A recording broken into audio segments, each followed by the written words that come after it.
भले इंसान थे और उनसे हमारे पारिवारिक संबंध थे। उनके तीनों बेटे दूसरे शहरों में नौकरी करते थे।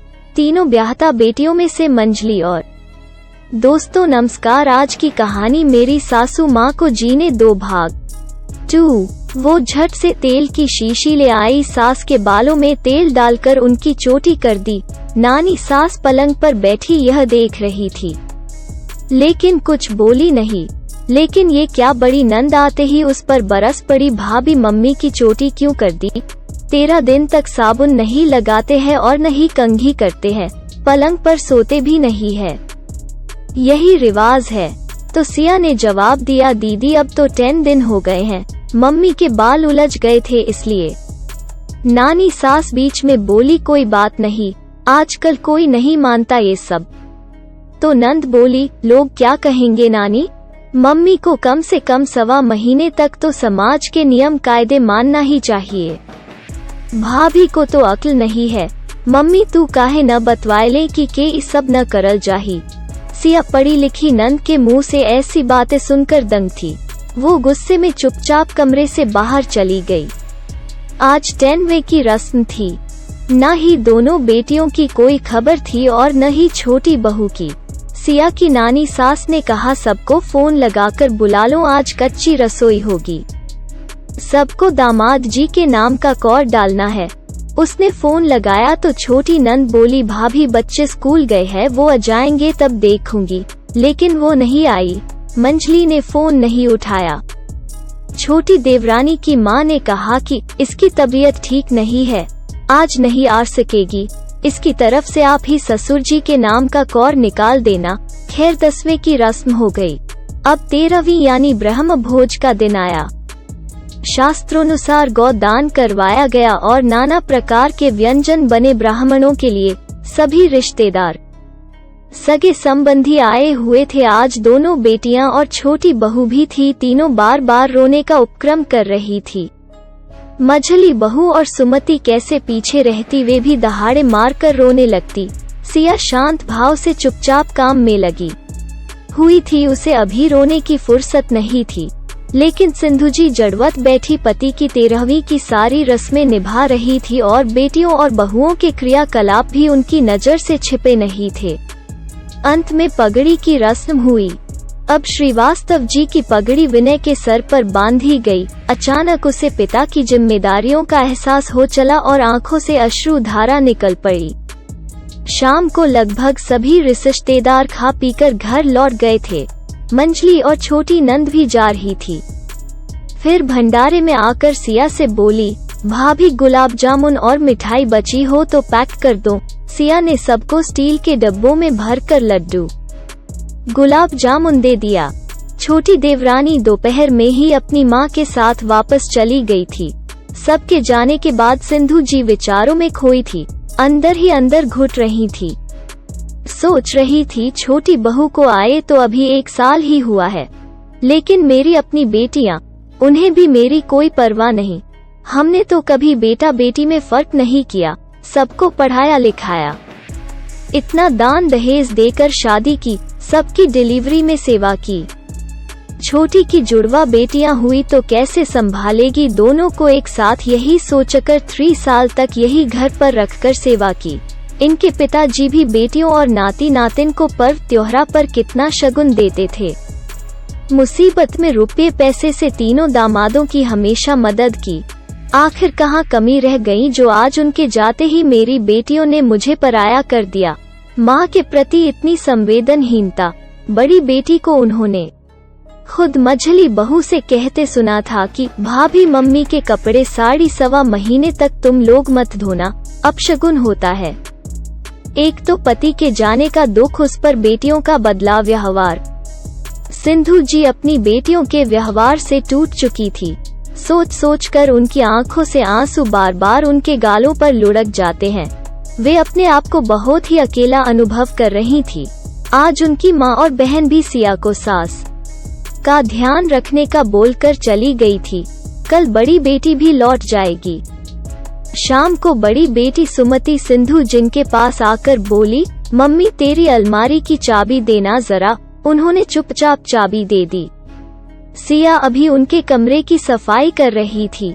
तभी सुमति ने माँ की अलमारी खोली और छांट कर सारी नई साड़ियाँ जो अब तक पहनी नहीं गई थी निकाल ली। सिया ने पूछा, क्या कर रही है दीदी? कुछ नहीं सिया, मम्मी क्या करेगी अब इन साड़ियों का? वैसे भी साल भर तो अब कहीं जाना नहीं है माँ को। लेकिन दीदी, ये वाली साड़ी तो पिछले महीने मम्मी जी ने अपनी पसंद से मेरे साथ जाकर कितने चाव से खरीदी थी। इसे रहने दीजिए, अभी नहीं तो थोड़े दिन बाद पहन लेंगी। सुमति बोली, भाभी तुम्हें कोई साड़ी पसंद है तो तुम भी ले लो अब। वैसे भी अब मम्मी को इतनी भारी साड़ियाँ नहीं पहनना चाहिए। और हाँ, कल मैंने सबके सामने कुछ नहीं कहा, लेकिन आप 1.25 महीने तक माँ को बिना नमक का ही खाना देना, यही रिवाज चलता है यहाँ। मेरे ससुर जी शांत हुए थे तो मेरी सास ने सारे नियम फॉलो किए थे। तभी सिया की मझली देवरानी आ गई। बोली, दीदी कल मम्मी कितनी तेज आवाज में भैया को बुला रही थी, आप उनको समझाओ कि थोड़ा धीरे बोला करें, अच्छा नहीं लगता, लोग बातें बनाएंगे। सुमति बोली, हाँ मैं समझाऊंगी माँ को, ये सब अच्छा नहीं लगता। लोग क्या कहेंगे कि श्रीवास्तव जी की पत्नी और परिवार को उनकी मौत का कोई दुख ही नहीं है। सिया शुरू दिन से ही देख रही थी ये सब नाटक। उसके सब्र का बांध टूट गया, अब उससे रहा नहीं गया तो वो बोल पड़ी, दीदी भगवान न करे यदि पापाजी की जगह मम्मी जी को कुछ हो जाता तो क्या वो भी यह नियम कायदे करते? सिया तुम पगला गई हो क्या? समाज आदमियों को ये सब करने को नहीं कहता। दीदी मम्मी के कपड़े छूने से छूत लगती है, उनकी नई साड़ियों में छूत नहीं लगेगी आपको। सब लोग अच्छा खाना खाएंगे। मम्मी जी सब्जी में नमक भी नहीं खा सकती, कैसे खाएंगी बिना नमक का रूखा सूखा भोजन? ससुर जी आप सबके भी तो पिता थे, तो फिर सब नियम कानून सासू जी पर ही क्यों लागू हो? किन लोगों की बात कर रही है आप लोग और क्यों? दीदी पापाजी की उम्र 75 बरस थी, वो अपने सारे फर्ज निभाकर अपना जीवन अपने मुताबिक जीकर गए हैं इस दुनिया से। अरे हम तो बहुएं हैं, लेकिन आप तो बेटी होकर भी मम्मी जी के दुख दर्द में उन्हें सांत्वना देने की बजाय क्या करो क्या न करो की सलाह दे रही है। आपको अपनी माँ से ज्यादा दुनिया और रीति रिवाजों पड़ी है। आप कब से लोग क्या कहेंगे सोचने लगी? लोग तो बाद में कहेंगे, आप तो अभी ही अपनी बातों से मम्मी जी का कलेजा छलनी कर दोगी। दीदी मैं आपसे कह देती हूँ, भगवान के लिए आप ऐसी कोई भी फिजूल बात मम्मी जी से मत कहना। ये भूलिए मत कि ससुर जी दुनिया से गए हैं, सासू माँ अभी जिंदा है। भगवान के लिए उन्हें चैन से जीने दीजिए, उन्हें उनके हाल पर छोड़ दीजिए। कहते कहते उसका गला रुंध गया, आंखों से आंसू बहने लगे। इधर किसी काम से आई सिंधु जी के पांव दरवाजे पर ही ठहर गए। उन्होंने सारा वार्तालाप सुन लिया था शायद, इसीलिए उनका माथा चकरा गया। लड़खड़ाते हुए वही दरवाजे के सहारे बैठ गई। सुमति झट से माँ के पास आकर कुछ कहने लगी। उसने क्या कहा वे नहीं सुन पाई। उनका मस्तिष्क सुन्न पड़ गया, हाथ पैर ठंडे पड़ रहे थे, पूरा शरीर पसीने से तरबतर हो गया था। सिया घबराकर विनय और अपने देवर को बुलाए। विनय दौड़कर बीपी मशीन लेकर आया। बीपी 160 था। तुरंत टैबलेट दिया और माँ को पलंग पर लिटा दिया। उनकी आंख लग गई। थोड़ी देर बाद जब आंख खुली तो सिया चुपचाप उनके पैरों के पास बैठी थी। सिंधु जी की ने धीरे से पुकारा सिया, तो वो झट से उनके सर के पास आकर बैठ गई और सर पर हाथ फेर कर पूछा, अब कैसी तबीयत है मम्मी?